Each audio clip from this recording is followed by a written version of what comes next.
All right, we just got done breakfast. They had bread and jam and hummus and fresh vegetables. So I was able to get something done. Julia was happy. And now we're headed up. Trying to get an early start because there's going to be some rain later today. We want to be over the peak by the time that happens. Let's go.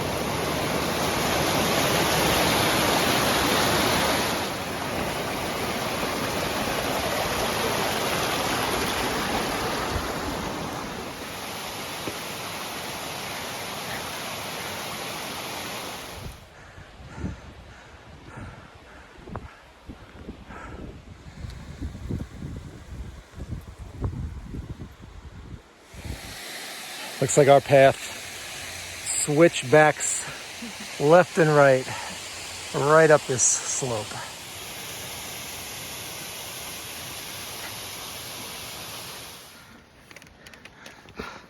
We got a steep climb here with the assist of a cable. Down below there were some bars.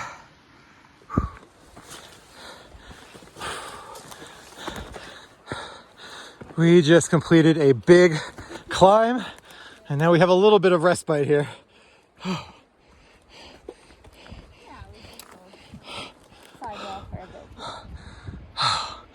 That's a nice change.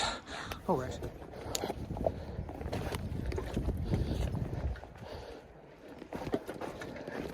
Still an even higher vantage point of last night's shelter.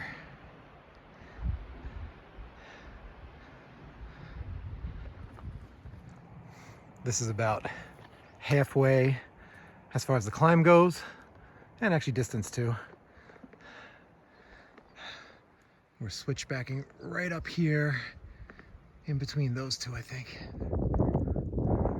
We are in the midst of the last steep climb, heading over that way. There's a few of the backpackers in front of us over there.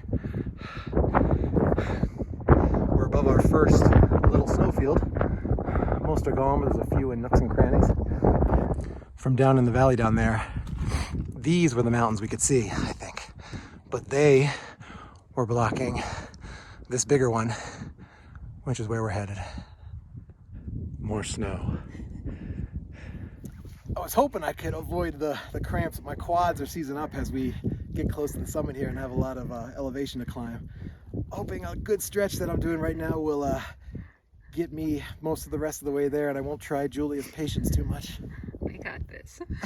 We just finished what I think is the last big climb for the day. We have a little, actually pretty big snowfield right off the side of our path, so actually lets us grab some snow. It cleared enough for us to see this little lake, which a minute ago we didn't realize was like 20 meters from us. We've got a sign placing us here. We're supposedly 2.5 hours from Goling Hut. That's about right, isn't it? It did take us about 2.5 hours to get here. We've got Greifenberg, which is our peak for the day, 30 minutes to our left. Preintaler Hut is our shelter for the day, which is also in that direction. And it looks like we got the name of this little lake here. Let's see what it is.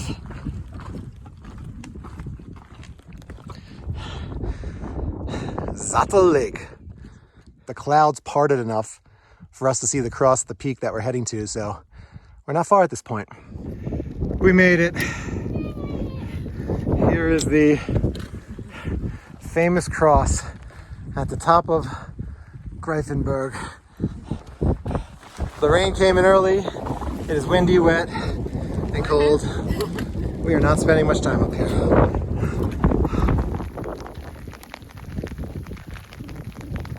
We got here over the peak and down. So down here, the wind is a lot less worse. We got some steep inclines to go down right here. This is definitely backwards climbing with bars and stuff. So let's take it slow and get on down.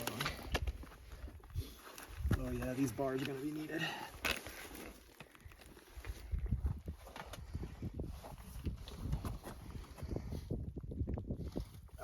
We were coming down from the mountain, and it turns out the map that we're using in All Trails just had like a straight line, but in fact the trail was all zigzaggy and it wasn't lining up well. Apparently whoever made the map that we used was just guesstimating where it was, and we thought we were on the wrong trail because when we went down that, there was a chain and it looked like you needed to clip into it. So we kind of went back up and we ran into another group of hikers and we started talking to them about it. And they told us that they're going to go check it out. So we were like, all right, we'll just go with you, you know, safety in numbers kind of thing. And then we saw somebody coming up and they were able to ask that person coming up if this was the right path, and they confirmed it. So we all went together down that path with the chain that you had to hold on to together, and we made it down. There was a moment of confusion up there, so we had a little adventure this morning. And the foggy dew doesn't help, does it? Oh yeah, look at this. Let's have a look. There's basically no vision of anything. Poor visibility. As we were walking down, we were thinking like there's all this beautiful stuff that we could see, but next time. Yep, next time. We finally made it to Klafferkessel, which is a basin between a bunch of mountains that has a bunch of little lakes like this one.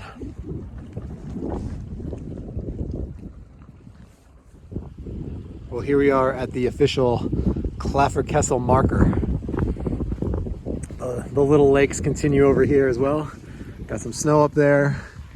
And you can see this is obviously a basin. The namesake of this 3-day hike is where we are right now.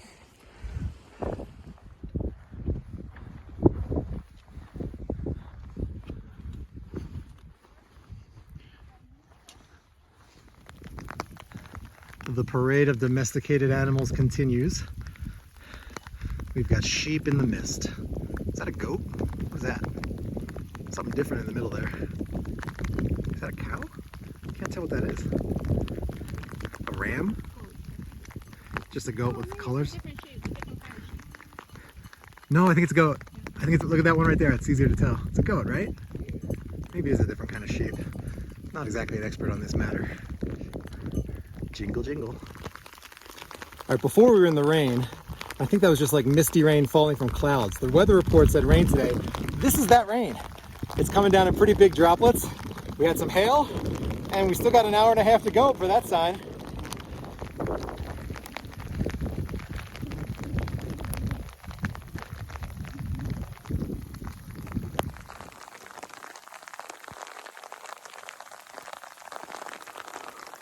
The trail we're going down now is just totally a little river, a little stream. I have completely given up on keeping my feet dry, but my feet remain warm. I think it's the combination of the socks I'm wearing.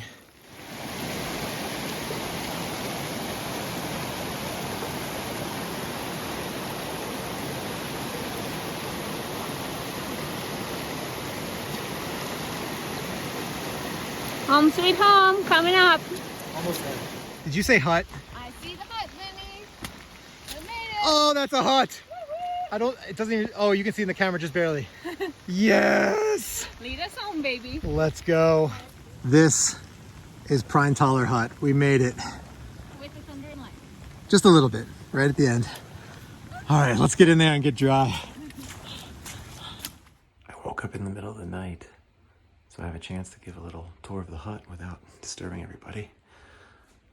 So when you first come in, you have a little area to put your shoes and some other gear. You can hang your stuff here to dry. Back there are washrooms and toilets and a shower.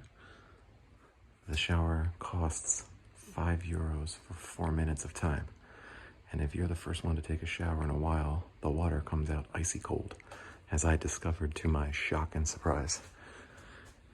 It does get warm eventually though. More places to store your shoe, and then they have their basically little restaurant over here.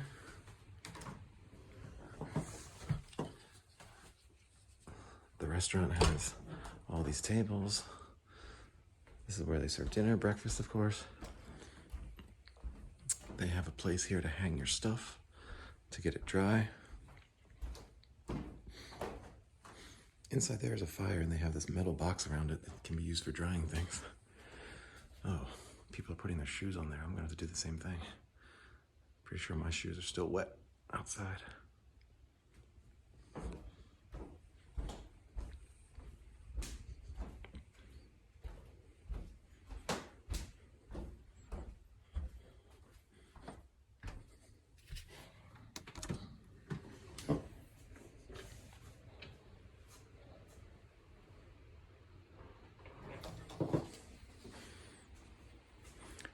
The sleeping rooms are upstairs. To give you an idea of what the sleeping arrangements in these huts are like, there's a big communal bed, another big communal bed, and we all just sort of slot in here next to each other with our sleeping bags and blankets.